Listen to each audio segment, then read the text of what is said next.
What's happening, everybody? Sean Daniel with Guitar Control here. Today we're learning a really cool new song. It's called Everything I Wanted by Billie Eilish. Great singer, great songwriting duo with her brother, and basically it's super easy. It sounds great on an acoustic guitar, even though the guitar isn't prevalent in the track. It's something that you can really easily do. It's only 3 chords, and it's going to sound like this.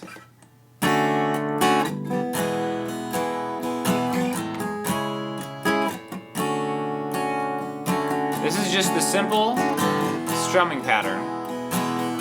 We can also eventually get the melody like that if you want. Optional, we'll talk about it both ways.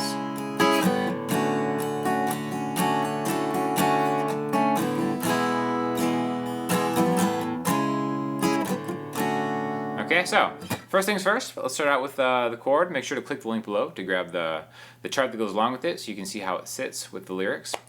Starts with a D major 7. One of my favorite chords of all time. It's super easy. It's like a mini bar chord. It's even easier than playing a D major in my opinion. You just hold down the 2nd fret of the highest 3 strings. Okay? Like that.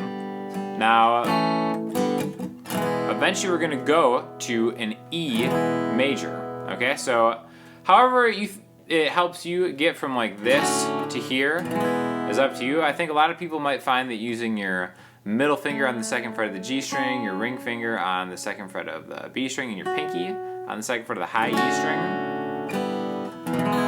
And then jumping to an E major chord like this, where your middle finger is 2A, ring finger is 2D, and pointer finger is 1G. That could work.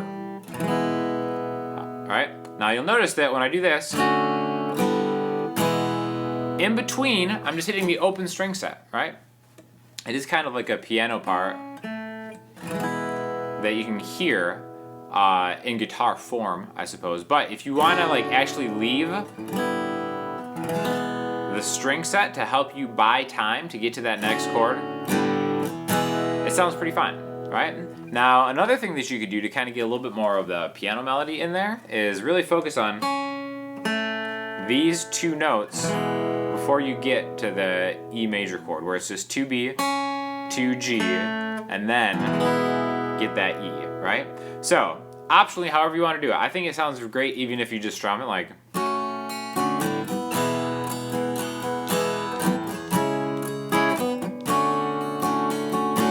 Now, notice the way that I'm strumming about it. Let's talk about how we're going to count this, okay? And then eventually we'll get to the next chord. But if we just have this D major 7 to E, it's going to be 1, 2, 3, 1, 2, 3, 4, 5. Okay, so it's still in 4/4 timing. It's still going to be an 8 count if you want to count it that way. But when we're pairing chords together like this D and E are, the first chord is going to get 3 counts, and the second chord gets 5 counts. So even though we're switching, it doesn't really make it a weird time signature. It's just we're switching 3 and 5. 1, 2, 3, 1, 2, 3, 4, 5. 1, 2, 3, 1, 2, 3, 4, 5. They do that a lot in their songs. Alright, so let's actually go into the next chord, the final chord that we need, and then we'll talk a little bit more about how you can kind of fancy the strumming up. Alright? C sharp minor. It's really super easy. Don't be turned off by it. It's just like an A minor, but keep going higher, higher, and higher. Right there, okay? So you can use an A minor shape, line your pointer finger up with the 5th fret, but it's going to sound better as a full bar chord. Now a lot of people are scared off by the word bar chord too, right? But you don't have to actually bar it. For instance, traditionally, you'd bar the 4th fret, highest 5 strings, get your ring finger on 6D, pinky 6G, middle finger 5B, right? And I can hear each one of those notes because I'm putting the proper amount of pressure, pinching with my thumb to get the power through the fretboard. But if you just get the middle 4, don't worry about the high E string. It'll still sound great. In fact, if you don't hit the high E string, you can still kind of get away with using that A minor shape a little bit, but we're not going to cheat here. That's a good tip if you have to do it in a pinch, but I want you to try to really get this form down, whether it's barred or not, okay? So let's count the whole thing. D major 7 to E, C sharp minor to D. And we're going to pair those 2 pairs together, right? In a 3 count and a 5 count. 1, 2, 3, 1, 2, 3, 4, 5. 1, 2, 3, 1, 2, 3, 4. 5. Start again. 2, 3, 1, 2, 3, 4, 5. C sharp, D. Now the next time you maybe go 1, 2, 3, 1, 2, 3, 4, 5. See what I did there? I strummed it and then got the second fret of the G string, which is an A note. Because I think that kind of sounds a little bit more like the piano part. C sharp. Okay? So, even having a lot of space like that, number one, it's a great way to practice counting, because counting is super important and not enough people really take time to get that into their practice. So the counting is really important. But also too, when it's a song like this where the chords never change, it's just the same chord loop over and over again, but because the production is so good, when you're trying to recreate it with just one instrument like a guitar, it could be boring just to kind of, if you just did this the entire time, right? It's such a good chord progression with that major 7 chord that you can get away with it, but you know, after 4 minutes, it might be a little stale. So maybe you start off real. 1,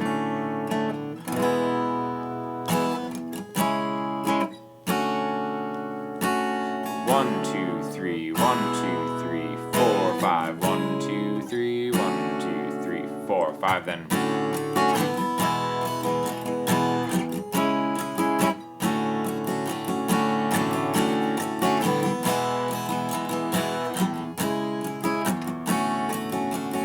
Okay, so to strum it like that, we're just gonna take that same count and then just add a little bit more action on the numbers. Okay. So when I say the numbers, I'm talking about the count. 1, 2, 3, 1, 2, 3, 4, 5. How I would count this strum, that's 1, 2, and 3 and. Not down, down, up, down, up. Down, down, up, down, up is for noobs and posers. 1, 2, and 3 and. All the numbers are a downstroke, the word and is an upstroke. 1, 2, and 3 and 1, 2, and 3 and 1, 2. I think it's easier to count 3 and 2 than to count 5. It's up to you. 1, 2, and 3 and 4, 5. To me, I just count. I would never count over a 5. It's just like 1, 2, 3, 1, 2, 3, 1, 2. I think it's just the easiest way for me to do it. A lot of people agree with that. 1, 2, and 3, 1, 2, and 3, 1, 2, 1, 2, and 3, 1, 2, and 3, 4, 5. However you want to do it. You can even count it 4. 1, 2, 3, 4, 1, 2, 3, 4, 1, 2, 3, 4, 1, 2, 3, 4. That kind of defeats the purpose to me. I'd rather break it up to have the accent of the 3 and 5. 1, 2, 3, 1, 2, and 3, and 4, 5. 1, 2, and 3, and 1, 2, and 3, and 4, 5. 1, 2, and 3, and 1. Now the next thing I want to talk about is leaving a chord early to get to the next one. Like we talked about, how you can actually open that string set to get to the next chord. You can do that same thing in time. I would rather you practice slower and then have kind of mistakes forming the next chord on time than practicing it where it sounds perfect, but you have to stop like.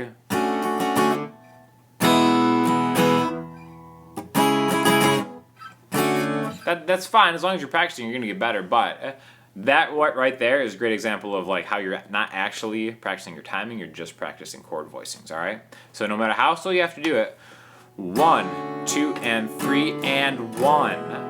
Okay, see on the and of 3, 1, 2, and 3, and I'm off, and then I'm back down. 1, 2, and 3, and 1, 2, and 3, and 4, 5. 1, 2, and 3, and 1, 2, and 3, and 4, 5. And then eventually, once you force yourself to be on time, whether it's practicing to like a backing track or God forbid a metronome, you'll find out that it's really easy to change those chords. My best advice for you for this C sharp minor, if that's kind of a problem area, is really think of it as an A minor. And then even if you have other songs you're practicing that have an A minor chord in them, practice without using your pointer finger, just because eventually you're going to be wanting to play bar chords. And it really opens up an incredible amount of other songs that you'll be able to do once you get this form down. Again, don't worry about barring it, just worry about getting your pointer finger, ring finger, pinky, and middle finger down there and getting into this shape quick enough, right? It's going to be super valuable for you in the long run. So anyways, great song. like I said, make sure to click that link below to grab the chord chart for it. Let us know what you think in the comment section and any other songs you want me to teach, and I will definitely get back to you. We always value your feedback. And then after that, check out other videos on the Guitar Control channel by myself, other great instructors, and we'll talk to you soon. Thanks a lot.